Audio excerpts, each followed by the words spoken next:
जय मां शेरावाली। जय मां काली। दोस्तों, आज का यह वीडियो बहुत ही ज्यादा विशेष होने वाला है, बहुत ही ज्यादा खास होने वाला है। चैत्र मास का पवित्र महीना चल रहा है।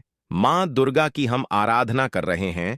9 दिन नवरात्रि के सबसे ज्यादा विशेष होते हैं और इन्हीं 9 दिन में से एक बार आता है शुक्रवार का, जो कि माता रानी को ही समर्पित होता है। नवरात्रि की तिथि भी माता को समर्पित और नवरात्रि का शुक्रवार भी माता रानी को समर्पित, और इसीलिए नवरात्रि के शुक्रवार के दिन करने वाले विशेष उपाय आज के इस वीडियो में हम आपको बताने वाले हैं। देखिए, कल चतुर्थी तिथि भी है, तो नवरात्रि की चतुर्थी भी है और शुक्रवार का दिन भी है, और इसीलिए आपको बहुत ही प्यारे से उपाय करना है। देखिए, ये जो उपाय है आपको गुलाब जल से करना है, इलायची से करना है, कुमकुम से करना है, चुनरी से करना है। जितने भी उपाय आज के इस वीडियो में हम आपको बताएंगे, ये सभी उपाय आपको कल के दिन यानी कि शुक्रवार, नवरात्रि के शुक्रवार के दिन करना है। जो उपाय आपको सरल लगे, जो उपाय आपको आसान लगे, जो उपाय आप कर सके, वह उपाय आपको करना है। नवरात्रि का शुक्रवार आपको गंवाना नहीं है। इलायची वाला विशेष उपाय आज के दिन आपको जरूर करना चाहिए। पूज्य गुरुदेव पंडित प्रदीप जी मिश्रा की ही कथा सुन करके, समझ करके समझाने का प्रयास करूंगा।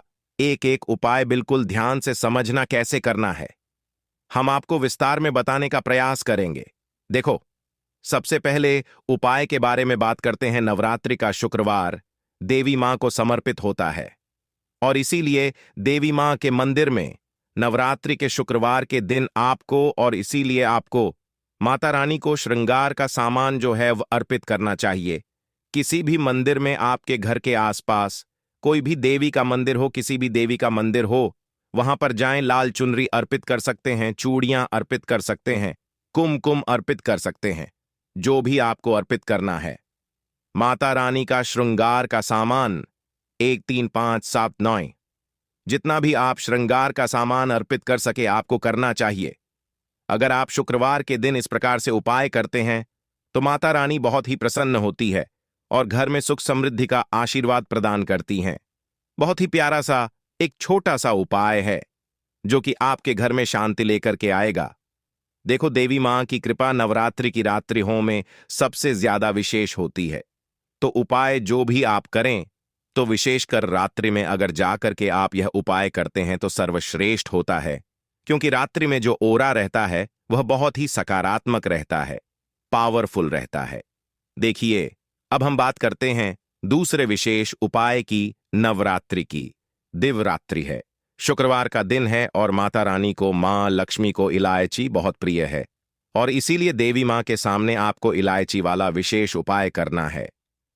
ये इलायची वाला उपाय महालक्ष्मी की विशेष कृपा दिलाता है। देखो, करना क्या है, बिल्कुल ध्यान से समझना। आपको आपके घर के मुख्य द्वार के वहां पर आना है।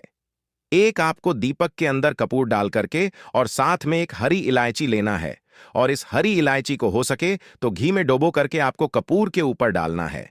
आपको आपके घर के मुख्य द्वार के वहां पर आना है और इसे घर के मुख्य द्वार के वहां पर आपको प्रज्वलित कर देना है। घर के मुख्य द्वार पर आपका जो स्वास्तिक बना हुआ है, उसी स्वास्तिक के ऊपर इसकी आरती करना है।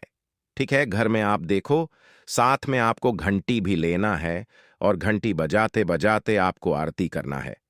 शुक्रवार के दिन इस प्रकार से उपाय करने से आप मुख्य द्वार पर आप उपाय करें और मुख्य द्वार से आप घर के अंदर आएं, और घर के अंदर भी इसकी दिव्य रोशनी आपको पूरे घर में दिखानी है, और अंत में आपके घर के मंदिर के वहां पर आकर के इस दीपक को आपको रख देना है।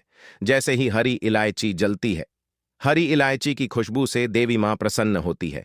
आप जब यह लेकर के घूमेंगे तब आपको ओम एम रिम क्लिम चामुंडा विचे इस मंत्र का आपको जाप करना है। विशेष मां दुर्गा की कृपा रहती है, मां काली की कृपा रहती है, दे सरस्वती देवी की कृपा रहती है, साथ ही साथ महालक्ष्मी की कृपा रहती है। तो यह उपाय आपको करना है और साथ ही साथ मंत्रों का जाप करना है। यह उपाय भी आप नवरात्रि के शुक्रवार के दिन शाम के समय आपको यह सुंदर सा प्यारा सा उपाय करना है। यानी कि कल के दिन देखो, अब हम बात करते हैं तीसरे महा उपाय की। आज के दिन नवरात्रि के शुक्रवार की चतुर्थी तिथि के दिन आपको आपके घर में जहां कहीं भी तुलसी जी है वहां पर आपको जाना है, साथ में लेना है एक चुटकी हल्दी। हल्दी के अंदर थोड़ा सा जल मिलाना और इसे गीली कर लेना। साथ में लेना है एक हरी इलायची। देखिए, हरी इलायची को आपको हल्दी में लपेट करके हरी इलायची को पीला कर लेना है और आपको ओम महालक्ष्मी नमः, ओम महालक्ष्मी नमः या तो ओम श्रीम नमः का भी आप जाप कर सकते हैं। और ये हरी इलायची आपको तुलसी जी की जड़ में आपको अंदर मतलब थोड़ा सा गाढ़ करके, थोड़ा सा जो गड्ढा है वहां पर करके आपको मिट्टी के अंदर आपको ये दबा देनी है। बस आपको इतना सा उपाय करना है। इस उपाय को नवरात्रि के शुक्रवार पर जो भी करता है, महालक्ष्मी की विशेष कृपा उसके घर में, उसके जीवन में मिलती है। तो ये उपाय भी आप कर सकते हैं। अब देखो, तीसरा उपाय जो आपको करना है, यह आपको भगवान शिव के मंदिर में जाकर के करना है। शहद लेना है और हरी इलायची लेना है, मात्र एक हरी इलायची। ठीक है, आज के दिन आपको हरी इलायची भगवान शिव के शिवलिंग पर अर्पित करना चाहिए। हरी इलायची जो है वो शहद के अंदर डुबो करके आपको भगवान शिव के शिवलिंग पर अर्पित करना चाहिए। इस उपाय को करने से देखो, शुक्रेश्वर महादेव का आप स्मरण कर सकते हैं। इस उपाय को अगर आप करते हैं ना, तो आपके घर में अधन संपदा, ऐश्वर्य, कीर्ति की प्राप्ति होती है, क्योंकि शुक्र ग्रह मजबूत होते हैं। और भगवान शिव के शिवलिंग पर आपको हरी इलायची आपको अर्पित कर देनी चाहिए शहद मिला करके। देखिए, इस प्रकार से भी आप इलायची आप भगवान शिव के शिवलिंग पर अर्पित कर सकते हैं। साथ ही साथ या तो आप एक तांबे के पात्र के अंदर जल भर करके उसके अंदर एक हरी इलायची डाल करके भी भगवान शिव के शिवलिंग पर आज के दिन हरी इलायची मिश्रित जल से आप अभिषेक कर सकते हैं। अगर आप इस प्रकार से अभिषेक करते हैं ना, तो भी शुक्र ग्रह मजबूत होते हैं। और शुक्र ग्रह जो होते हैं ना, वो जीवन में मान सम्मान, ऐश्वर्य, कीर्ति की प्राप्ति कराते हैं।